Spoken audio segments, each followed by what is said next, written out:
Good morning, everyone. Welcome to this update for global stocks and commodities for the 27th of October. This week, I just want to turn the focus back onto gold because we've progressed a couple of weeks since I've started talking about this period of weakness and the need for a correction in gold. So I think it's time to revisit that, and of course we'll look at all the other stock and commodity updates as well. So really, this is about the premise that staying invested has been rewarding over the last 5 or 6 years. While a lot of people have been scrambling to call an end to the bull market, those that have stayed invested have generally done pretty well. So at the moment, stocks remain strong, and the S&P, as you'll see, is only just a couple of points off its all-time highs, while gold still in price doesn't look too bad, but when you look under the hood, particularly in the futures market, it really is quite precarious. So we'll look at that shortly. And Portfolio Analyst last week, it's really just a continuation of looking for and finding numerous great opportunities, both in the Australian market and in the American market. And I can't remember a time in my 30 years in the market when I've been more excited about the opportunities that are out there. It's in digital technology, it's in pharmaceuticals, it's in all sorts of areas, and yeah, it's really a tremendous period, and there's some excellent stocks in Australia. So America last week, the S&P was up 36 points, just over 1%, and it was similar in Australia. It was the third successive weekly gain, and as we'll see, it took basically the S&P back to its all-time highs. Now, earnings have been a bit mixed, and we're getting quite significant mixes even within sectors. For instance, we saw Texas Instruments report fairly weakly, and then a couple of days later, Intel in the same sector, both of them global giants, came out with a terrific report, and the price of Intel jumped very, very sharply. So some real mixed earnings pictures out there, but the market preferred instead to focus on rumours that there is perhaps phase one of a trade deal is getting close, and that was really what drove the market. Now, 80% of earnings reports so far, so I think we're about roughly halfway through the reporting season, maybe a bit less. 80% of reports are beating estimates, but that on its own is not the whole story. Earnings growth has actually turned negative, so it's 3.7%. Now, before you get worried about that, this was always going to happen because this is the pullback from the really high earnings growth, the 25% earnings growth that we saw in 2018 as a result of the tax cuts. So the fact that we've got flat to negative earnings growth this year is absolutely fine. And markets look ahead. They're not looking at what is now, and so they're looking ahead at where they think earnings are going, and the outlook statements are reasonably solid, and that's why the market is basically back at its all-time highs. Now the Fed, this isn't getting a lot of airplay, but in the media because it's not necessarily a bad news story, but the Fed is stimulating now on two fronts, and it's a form of quantitative easing number 4 by stealth. No one's talking about it, but there is something like $30 billion a day of liquidity being pumped into the repo market, and there's also buying of bonds at the tune of around about $20 billion a month. So there's been a fair bit of unwinding of the tightening that the Fed did in 2018, which ultimately culminated in that big plunge in the market in the fourth quarter, particularly in December. So that's largely being unwound now.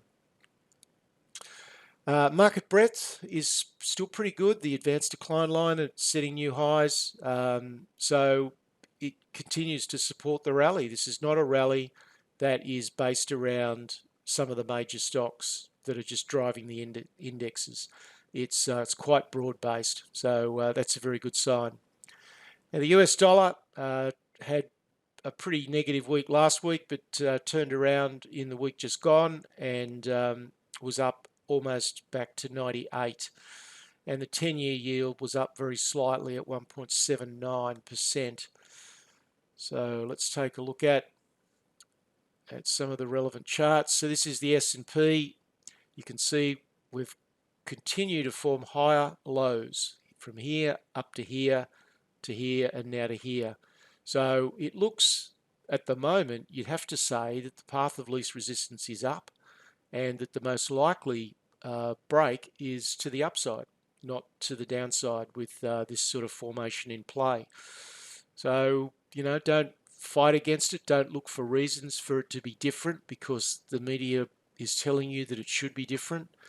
Just go with what is, and at the moment, this is looking like eventually, and I'm not saying it'll do it now, we could get another pullback, but eventually you'd have to say that the likely breakout of this triangular pattern is to the upside, and that's really all you need to know. All right, let's look at the US dollar index. So quite a strong rebound, as you can see, in the last week, and it just continues in that uptrending channel that it's basically been in since about September of last year. So going more than a year now, the US dollar continues to track higher, and that's also keeping a little bit of pressure on gold as well. Aussie stocks, the Aussie dollar, pardon me, slipped about 0.5% down to 68.2, but it was really just tracking along with the US dollar. Our index managed to gain 89 points, 1.3%, so pretty much in line with the US. And look, as I've said before, I don't trade the index, so it doesn't really matter to me too much what the index does, but I know a lot of people sort of focus on the index. But the banks, if you look critically at where the banks are sitting, it's really hard to make a case for how bank share prices can rise. In fact, you'd have to think that bank share prices, based on fundamentals, now that doesn't mean that's what will happen, but based on fundamentals, you'd have to think that bank share prices are more likely to move down, and that dividend cuts are quite realistic in the banks. And if that happens, then the bank prices are certainly going down. So in that sort of environment, it's really difficult to see the index going up, with the banks constituting such a major part. So I don't see much prospect for the index to go up, but I do see enormous opportunities throughout the Australian market. A few that are in the top 100, some of the real growth stocks, but there's a lot of stocks in the top 300, for instance, that are just massively exciting, and I think have got huge futures ahead of them. So that's where my emphasis is being placed at the moment. All right, let's just take a look at the ASX 200. And you can see we're getting a similar sort of pattern to the US, where we've got a bit of a wedge pattern here with higher lows, and the pattern would suggest that ultimately we could get a breakout to the upside.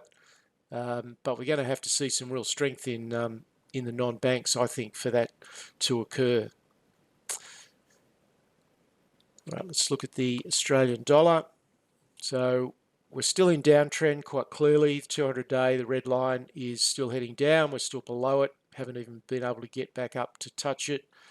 We broke support here at about 68.5. Went down below it. We've rallied back to it on 2 occasions, but the dollar just keeps getting rejected to the downside. So the path of least resistance for the Australian dollar remains down, and that means if you've got funds in US stocks, then you're getting an additional currency boost as well. Now, precious metals. This is what I really want to focus on this week. Gold was up $15 to $15.05, and even on Friday night, I think it touched $15.20 at one stage. So it was up $30 at one stage, but did come off the highs. But look, my view is that we're still at risk from this excess position that's in the futures market, and I'll come to that in the next slide or two. Basically, what has happened with gold is that it had outrun the available capital to keep driving the price higher. And the price of gold is driven essentially in the short term in the futures market. It's not driven by the investment market. It's the futures market that really determines the short term. And gold had got well ahead of itself, the futures market had got well ahead of itself, and there just wasn't any capital left to sustain that rally. And we've had a little bit of a pullback. So we got to 1550, 1560, as you'll see on the chart in a minute, but it hasn't really corrected as history would show. So I'm not making any predictions here about gold. All I'm doing is working with the probabilities and working with what is historically normal. So there's no predictions here, but just assigning probabilities. There is no set formula for corrections, and they're all different. And we've got seasonality is going to be helping soon. The buying season for gold is going to help, and the earnings season for the major constituents of GDX being Newmont and Barrick and Newcrest. I think Newmont starts on the 5th of November. They're the first cab off the rank. And that is also likely to be quite positive. So we're getting to a really interesting apex, because that's only not even 2 weeks away when those earnings reports start. Now, if they start coming through really strongly, and the gold price hasn't really corrected, then we may not get the sort of correction that I'm talking about. But at the moment, I just think that the risks are to the downside and not to the upside. But more on that in a minute. So GDX was higher on the week, but I still think that the downside risks are too high to be loading up on gold. Now, just a bit more on this futures market, because this is really important. So the current state of play is that there are 384,000 contracts to the long side and only 94,000 contracts to the short side. Now, that's not total extremes, but that's extreme settings on both sides. So a lot more longs than normal and a lot less shorts than normal. So the futures market remains incredibly out of balance.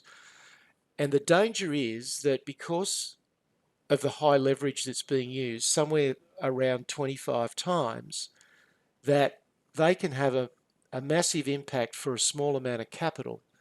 But that works both ways, and that worked in driving the gold price up, but also it means that that they can stand in the way of even tiny reversals, or it means they can't stand in the way of even tiny reversals. That should read.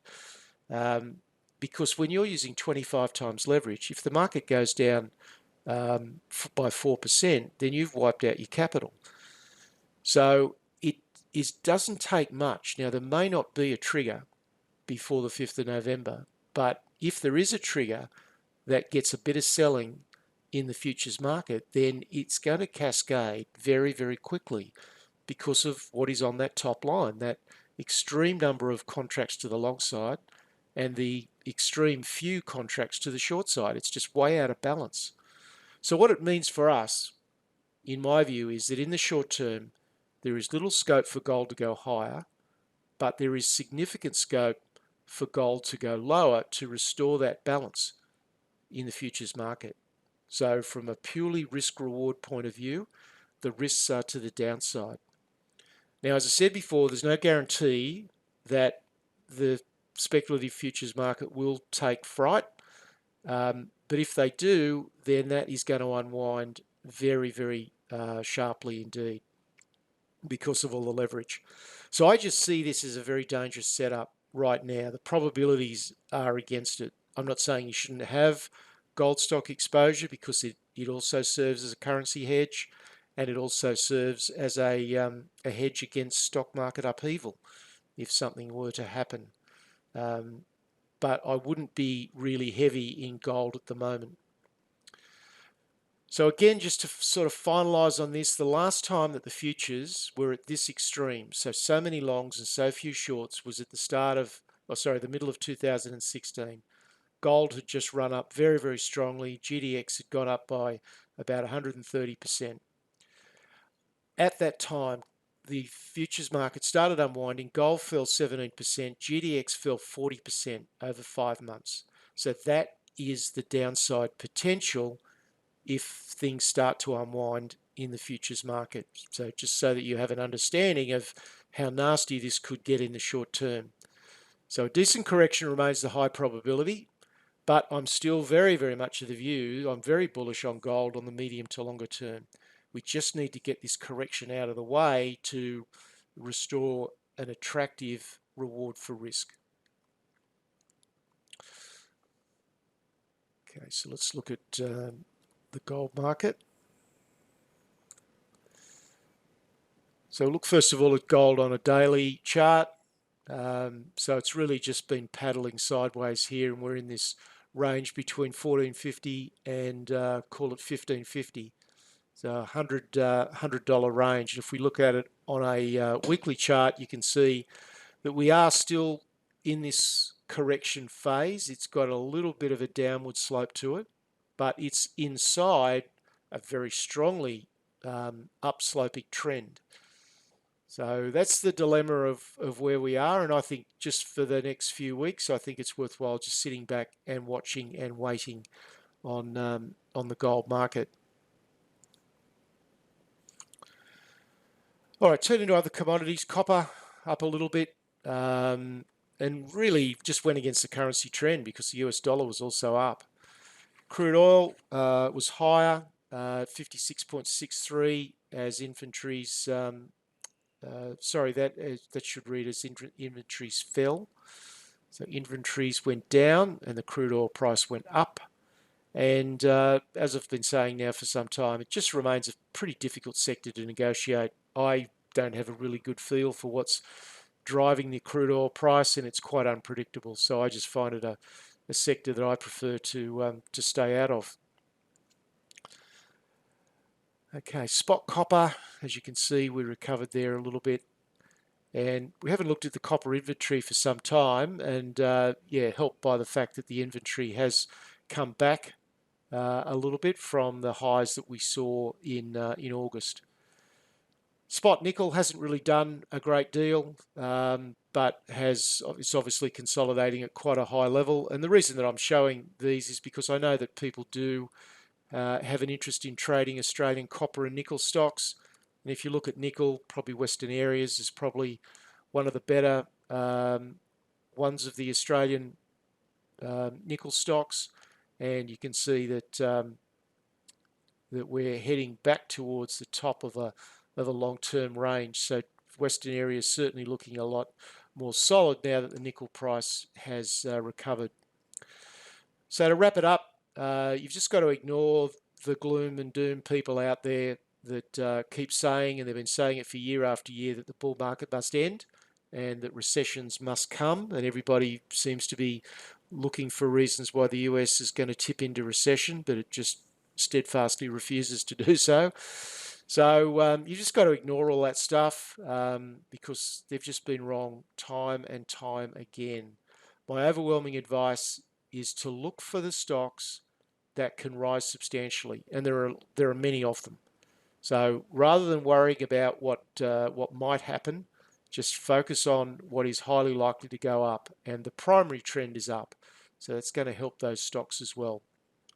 Portfolio Analyst upcoming again. Look, it's just a continuation of tracking a lot of very highly promising opportunities in Australia and a few in America. So very exciting times. There's my contact details for anyone that is not a member of any of the services, and I'll be back with you next week. Cheers.